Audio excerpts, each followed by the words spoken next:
કર્મયોગ મિલન થયું હું કેવી રીતે તે પ્રમાણે વિશ્વ જગતને પુરવાર કર્યું અને વિશ્વે અને એવિડન્સના રૂપમાં તમે જોઈ લેજો દસ્તાવેજની અંદર પાછળની અંદરમાં વિશ્વ કે મહાન આધ્યાત્મિક કરન્સી કોડ આધારે આધ્યાત્મિક કરન્સી કોડ આધ્યાત્મિક કોડ કોડ મતલબ COD અંગ્રેજીમાં શબ્દ કહેવામાં આવે છે. કોડ કાયદો, પણ આ કુદરતી વ્યવહારની અંદરમાં કાયદો લાગુ પડતો નથી.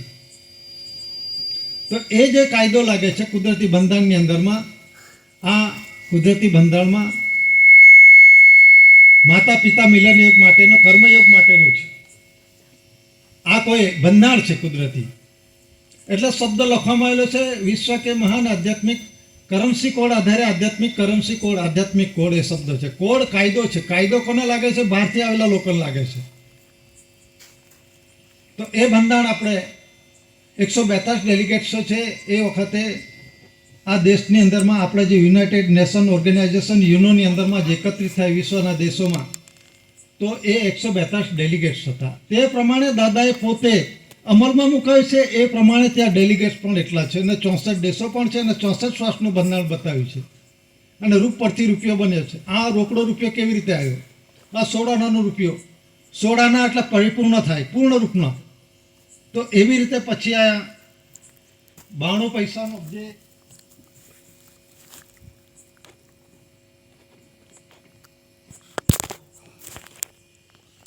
આમાં જે પૈસા છે એ 6 પૈસાનો આનો,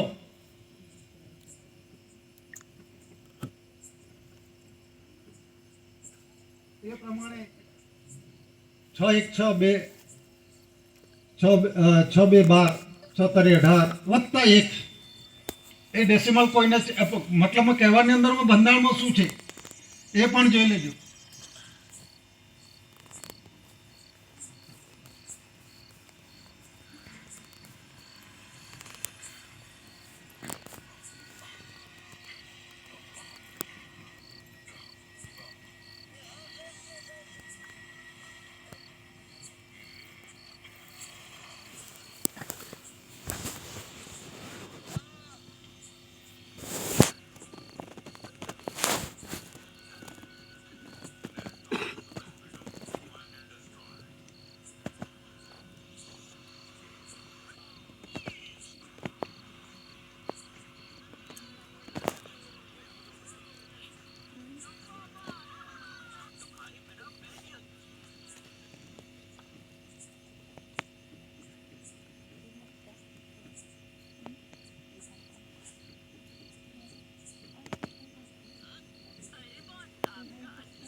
આ આનાનું બંધારણ છે, બધાને ખબર છે, જાણે છે, પણ એનું પ્રમાણ કોઈ નથી જાણતું. એની અંદરમાં 6 1 6 એટલે 6 પૈસાનો આનો અને 2 આના છે તે 12 પૈસાનો, પણ 3 આનાની અંદરમાં શું થયું? 19 પૈસાનો આનો. પછી 4 આનાની અંદરમાં એક ઉમેરાયું.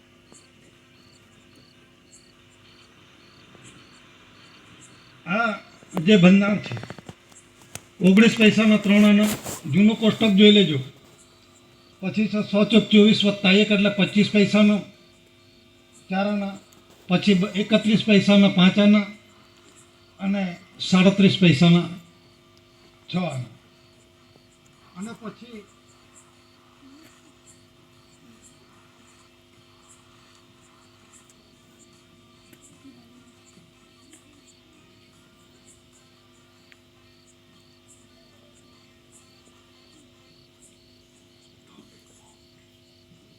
એમાં 100 36 અને એમાં 2 પૈસા ઉમેર એટલે 44 પૈસાનો 6 આના થાય.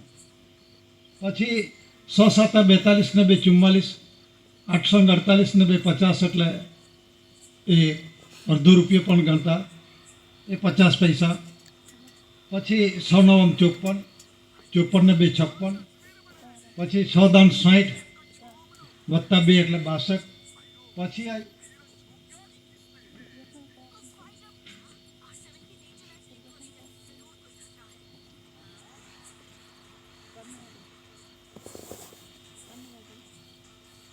પછી આ 3 પૈસા ઉમેરાયા. 11 ને 3 69, 12 72 ને 3 75, 13 78 ને 3 81, 14 84 ને 3 87. એ પ્રમાણે છેલ્લે આવ્યા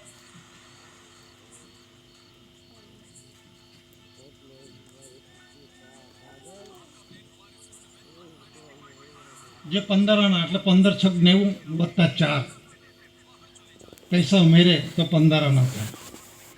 અને 16 આનાનો રૂપિયો એટલે 16 6 96 વત્તા 4 એટલે 100 પૈસા થાય. તો હવે તમે જોજો આ 1 1 4 આ 2 2 4 વખત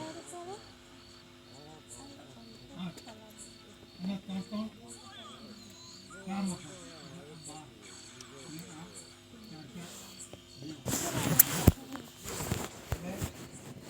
8 અને 12 20 ના 28 ને 4 આ 32 ના પ્રમાણ શું?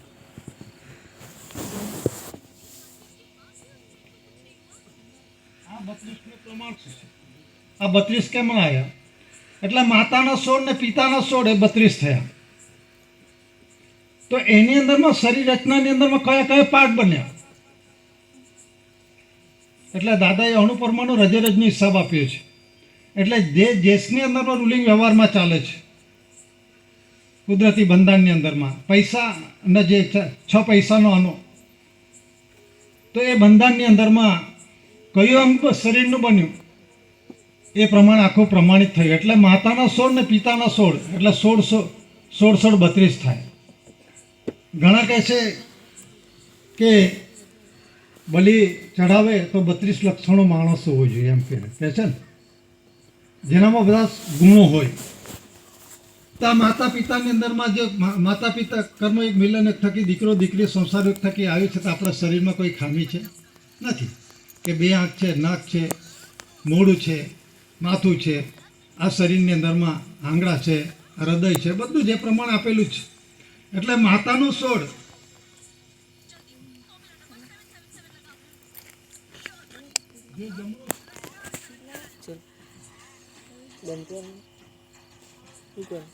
જે ડાબું અંગ છે એ માતાનું છે શરીર પર, જો જે જમણું અંગ છે એ પુરુષનું છે, બાપનું છે.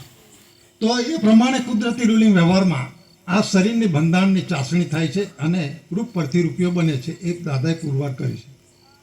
તો હવે જોઈએ જે બંધારણ છે 16 નું બંધારણ અને ચંદ્ર આધારિત કુદરતી. તો માતા અને પિતાનો જે 8 નું જે બંધારણ થાય છે, 8 8 16, જે એકમના દિવસે ચંદ્ર થોડો વધતો જાય છે અને પૂનમના દિવસે એ ફરી પાછો પૂર્ણ રૂપે આવે છે. અને જે ચંદ્ર ઉગે છે તો ઉગે છે ત્યારે ઉલટું ઝાડ હોય છે, તમે જોઈ લો જાતારા બી. જ્યારે ડૂબે છે ત્યારે સીધું થઈ જાય છે. આ કુદરતી બંધારણનું છે. એટલે જે મિલનની અંદરમાં 16મું જે ઉલટું થાય છે, 16મું જે ડૂબવા જાય છે ત્યારે એ 16 દિવસનું આ શરીરનું બંધારણ પર છે.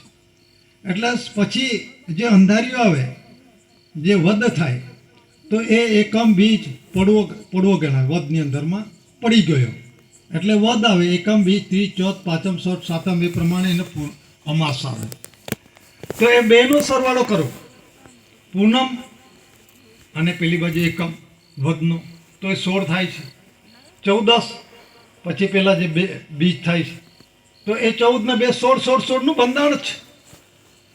પણ એ શરીરના બંધારણની અંદરમાં જે પ્રમાણે કુદરતી રચના છે, એ કુદરતી રચનાનો પ્રત્યક્ષ પ્રમાણના રૂપમાં આજે ચંદ્રની અંદરમાં આ જે છે ડૂબી ગયો એટલે મિલનનો ઘડી છે અને એ ડૂબી જાય છે એ અર્થમાં લીધેલું છે.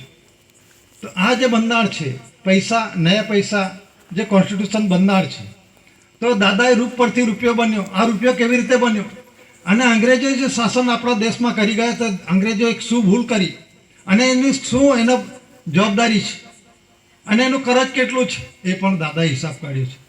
અને એની અંદરમાં દાદા સ્પષ્ટપણે કહેલું છે કે બેલેન્સ જે કરજ તો છે જ, પણ વહીવટકર્તાની અંદરમાં 44 રૂપિયા 25 અંગ્રેજ મૂકી ગયેલો. કરજ તો ઊભું જ છે, પેલું કરન્સી ક્રમાંક નંબરની અંદર પણ એને જે લેવડ દેવડ કરી જે કંઈક કર્યું એની અંદરમાં પણ આટલું બેલેન્સ હતું એમ. પણ હા અત્યારે જે સરકાર ચાલે છે કોઈ મતલબની અંદરમાં જે રાજ્ય સરકાર છે, સરોકાર છે, સંસ્થા છે, એને મુદત પૂરી થઈ છે એટલે સરોકાર શબ્દ કહેવામાં આવે છે, સરકાર નહીં. કોઈક વખત ડિબેટની અંદરમાં તમે સાંભળી લેજો સરકાર શબ્દ. લોકસભા શું છે? સંસ્થા છે. દરેક ઇન્સ્ટિટ્યૂટ છે, સંસ્થા છે. તો એ સંસ્થાને જ્યારે કંપની સ્થાપના કરે અને કંપનીની સ્થાપના થાય એમાં memorandum of association, article of association, constitution બંધારણ છે, કોમર્સની અંદરમાં આખું બંધારણ છે. એમાં પછી એને શેરમૂડી કેટલી બહાર પાડ્યું, એનું નામ શું છે, એનો રો મટીરિયલ્સની અંદરમાં એનો બધા બાયોડેટા હોય છે. તો આના સરકારના અંદરમાં પણ બાયોડેટા રજિસ્ટ્રેશન થાય છે કે આની અંદરમાં જે કંઈક આવક છે, જાવક છે, કેવી રીતે ભેગું કરવું, કેવી રીતના આપણે દેશ ચલાવવો, એના માટે ખર્ચો કેટલો કરવો એ પ્રમાણે. પણ હવે બધી જ રીતે ખલાસ થઈ રહેલા છે. અને એ જો જેવી રીતે કંપની ખોટમાં જાય તો બંધ કરી દેવી પડે, તેવી રીતે આ પણ ખોટમાં જ ગયેલી છે. હિસાબ આપવાની તો વાત આગળ રહી ગઈ. એ હિસાબ કઈથી આપવાનો, એની પાસે શું? ઘણા કહેશે કે પેલા ઉદ્યોગપતિઓ છે આખો દેશ ખરીદી લે. ખરીદાય ખરું કે? નાણાંમાં શું લખેલું છે જોયું તમે? નાણાંમાં લખેલું છે ખરીદ વેચાણ, દાન દક્ષિણા, મોં બદલો, હાથ બદલો, બોજામાં, ગીરોમાં એવું લખેલું છે પ્રાર્થનામાં. એમ ફક્ત પી ફ્રોમ ગ્રાન્ટ ને ગ્રેન ગ્રાન્ટ, જે ઉત્પન્ન ઉત્પત્તિ, દાણો લીલો દાણો ખાધો છે એના બદલાની અંદરમાં જે વચન આપેલું છે એનો આપવાનો હિસાબ. કે કાગળની અંદરમાં નથી આ વસ્તુ. એમાં આ જ એક માધ્યમના રૂપમાં છે. પહેલાં સાટા પદ્ધતિ હતી, તમારે ઘઉં જોઈએ છે અને મને ચોખા જોઈએ છે તો એકબીજાને આપલે કરતા હતા. એના માધ્યમની અંદરમાં એક મૂકવામાં આવે નાણું. તો એ નાણાંની અંદરમાં પણ ઘણી અત્યારે પરિસ્થિતિ એટલી ભયાનક થઈ ગઈ છે. મારે અત્યારે સુભાષ પાંડર છે, ગુજરાત યુનિવર્સિટીની અંદરમાં અર્થશાસ્ત્રી છે, અને જે ખેરાલુ કોલેજના પ્રોફેસર ત્યાં રોહિયાળ સાંજે બીજા દિવસે એકત્રિત એટલે ભેગા થયા અને વાતચીત થઈ એવા હોયેલા. એટલે એમણે મને પ્રશ્ન કર્યો કે ફુગાવાના મંદી બાબતની અંદરમાં તમારે શું કહેવું છે? એટલે મેં કહ્યું ગાંડા છે અર્થશાસ્ત્રીઓ. એમ પેલો અર્થશાસ્ત્રી મને ખબર નહીં, કોઈને અપમાન કરવા માટે નથી, પણ હું અજાણમાં મેં બોલાઈ ગયું. તો કેવી રીતે પેલો બોલે નહીં, કેવી રીતે આ જે ફુગાવાના મંદી છે કેમ ખબર નથી પડતી? અર્થશાસ્ત્રીઓ છે. અર્થ એટલે ધરતીનો જે બંધારણ છે એનો શાસ્ત્ર જાણકાર છે, એના અર્થશાસ્ત્રી કહેવામાં આવે છે. બધા ગુબ્બો ભણેલા છે. પણ આ દાદાનો જે અર્થશાસ્ત્ર છે એ કોઈએ જાણ્યું નથી.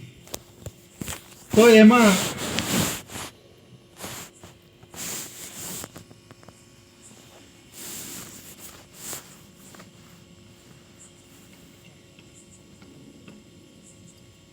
ઓગણીસો 60ના પાયાના વર્ષ તરીકે ગણે છે. અને જે નાણું છપાય છે એ ઉત્પન્ન ઉત્પત્તિ, અર્થ મટીરિયલ, ધાતુ, ધન, સંપત્તિ જે કંઈક ધરતીની અંદરમાંથી કાઢો છે, જે ઉત્પન્ન ઉત્પત્તિ થાય છે એ પ્રમાણે નાણું પડે છે. તો મૂળ છે ઉત્પન્ન ઉત્પત્તિ પરથી 16 આની એટલે પૂર્ણ રૂપે આજે બી ખુલાસા થયા. જે 14 આની છે, 12 આની છે એ પ્રમાણે. અને 6 આની કરતાં નીચે આવે તો એની અંદરમાં ટેક્સ મતલબની અંદરમાં જમીન મહેસૂલ માફ હોય છે. પણ હવે 1/897થી શંકરસિંહ વાઘેલાએ ગુજરાતની અંદરમાં જમીન મહેસૂલ રદ કરી નાખી છે. તો કહેવાનો મતલબ શું છે કે જે ઉત્પન્ન ઉત્પત્તિ પરથી આખા ગુજરાતની અંદરમાં, દરેક રાજ્યોની અંદરમાં, તાલુકાની અંદરમાં, જિલ્લાની અંદરમાં, જે તે ગામની અંદરમાં આખો આંકડો દેશનો ભેગો થાય છે ત્યાં દિલ્હીની અંદરમાં. અને એ ફિગર કે આટલા મણ ઘઉં છે, આટલા મણ ભાત છે, ડાંગર છે, જુવાર છે, બાજરી છે, બંટો છે, મકાઈ છે, બધું જ એના અંદરમાં આખું મટીરિયલની અંદર ઉત્પન્ન ઉત્પત્તિ કેટલી થશે બધો આંકડો ફિગર ત્યાં પહોંચે. અને એ પરથી એનો ભાવ નક્કી કરવામાં આવે છે કે ક્વિન્ટલનો ભાવ કેટલો છે. અને એ ભાવ પરથી કેન્દ્ર આ ઉત્પન્ન ઉત્પત્તિ ગવર્મેન્ટ ઓફ ઇન્ડિયા, ભારત સરકારની સાથ માટે ધાતુધન સંપત્તિ પ્રોપર્ટી જે કંઈક છે આના ટૂલવાળી પ્રોડક્ટિવિટી કહેવામાં, તો એ તો ભારત સરકારની છે. ભારત સરકારને જે ઉત્પાદન થયું તો એ ભારત સરકાર પાસેથી મતલબની અંદરમાં એ ફિગર થયો. અને એ ફિગરના પ્રમાણમાં એ ગ્રાન્ટના રૂપમાં છે. ગ્રાન્ટ એટલે કરજ, લોન થાય છે. લોન થાય છે, થઈ રહ્યું. આ બંધારણ બોલે છે मैं धारक को 2, 5, 10, 20, 50, 100, 200, 500 रुपया अदा करने का वचन देता हूँ. અને ગ્રાન્ટ છે એ 88 ગણો વધારો થયેલો છે. વ્યાજ જે મુદ્દલ છે, મુદ્દલની અંદરમાં વ્યાજ પણ વધે છે. અને એ પણ 88 ગણો વધારો થયેલો છે. આ કોઈને ખબર નથી આ વસ્તુમાં. તો આવનાર પરિસ્થિતિ જે વ્યાજ લે છે દેશ ચલાવવા માટે કે આર્થિક સ્થિતિની અંદરમાં પગાર ભથ્થું ભાડું બધાને ચૂકવવા માટે, એને હવે એનું વ્યાજ ચૂકવતા જ 50% તો દેશની ઉત્પન્ન ઉત્પત્તિમાંથી બધું જ નીકળી જશે. દેશ ચલાવશે કે? અને બધા સમજે છે કે જે કંઈક ઇન્કમ છે રાજસ્વ, બધા શું કહે છે જમીનની ઇન્કમ છે કે એને રાજસ્વ કહેવામાં આવે છે. તો રાજસ્વ વસ્તુ શું છે અને કોનું છે?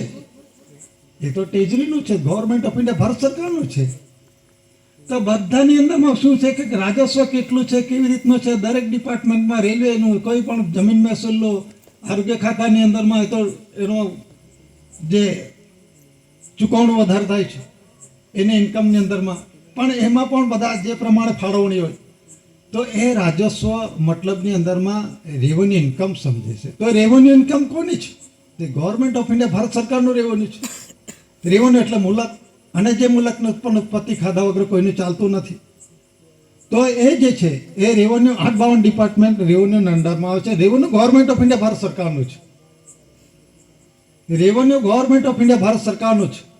ને રેવન્યુ જે છે 852 ડિપાર્ટમેન્ટનો રેવન્યુના અંડરમાં આવે છે.